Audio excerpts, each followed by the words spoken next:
Les 9e rencontres santé de Nice se sont tenues les 1er et 2 février 2024 à l'hôtel Méridien. Le thème de cette année a été « Territoire de santé, redonner le pouvoir aux acteurs ». 150 décideurs de la santé de France, du Québec, de Belgique et de Suisse se sont retrouvés autour de 50 intervenants experts de haut niveau. Le maire adjoint de Nice chargé de la santé nous a accueillis et a situé la juste importance de la santé dans la politique d'une ville et d'une métropole. Ensuite a été rappelée l'importance croissante des territoires de santé, tout en soulignant les hiatus entre les attentes des patients et des citoyens et l'offre sanitaire et médico-sociale.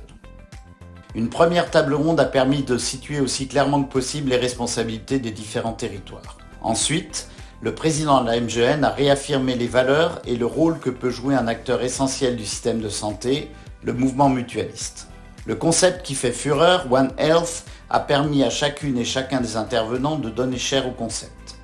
Un territoire, c'est bien sûr une géographie, mais c'est avant tout une population et une santé de qualité. C'est ce qu'on nomme la déclinaison d'une responsabilité populationnelle.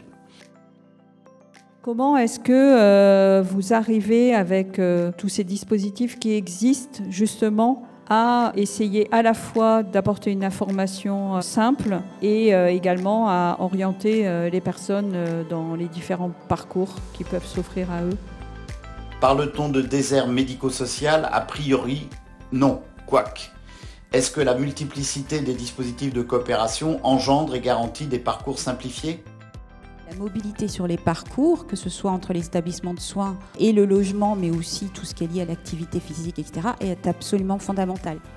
Un concept très à la mode, Smart City et on ose même dire Smart Hospital, a permis de réfléchir à la ville de 2050 où la prévention aura supplanté la pollution et sur l'hôpital dans un quart de siècle.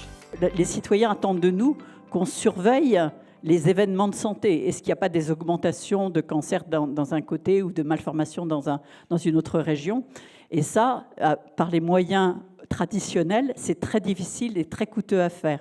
Pour conclure la première journée, une table ronde a tenté avec les 4 intervenants présents de répondre au thème « La maîtrise éthique de la santé numérique ».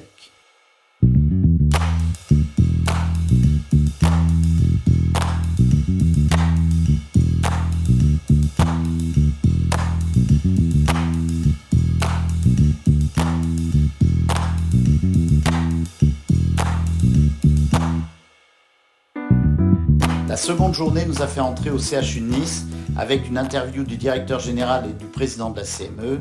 Ils nous ont expliqué comment les pôles, assortis d'un modèle de gestion transversale et participatif, pouvaient répondre aux défis posés à l'hôpital du futur.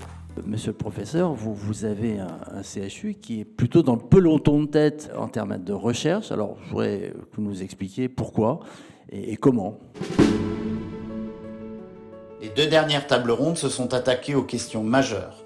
Premièrement, comment co-construire avec les patients et les usagers?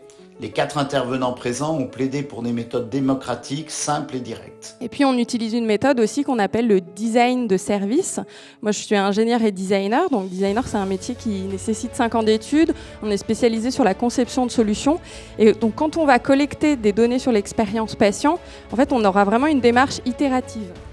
Deuxièmement, enfin, comment faire pratiquement pour créer une gouvernance efficiente dans les territoires, dans un pays jacobin comme la France, mais où fourmillent les expériences de terrain et les dispositifs de coopération. Quelques mots sur les 2 jours, parce qu'on est là aussi pour rappeler ce qui a été dit. Moi, j'ai quelques mots qui viennent en tête: liberté, confiance, coopération, visibilité. En conclusion, 4 grands témoins nous ont donné leur vision. Débattons, portons nos convictions, mais surtout continuons à échanger, à nous rencontrer. Et pour clore ces 9e rencontres santé de Nice, Didier Haas, le fondateur, entouré des membres du Conseil d'orientation stratégique, a remercié les participants et les partenaires de cette édition et envisagé peut-être une 10e édition.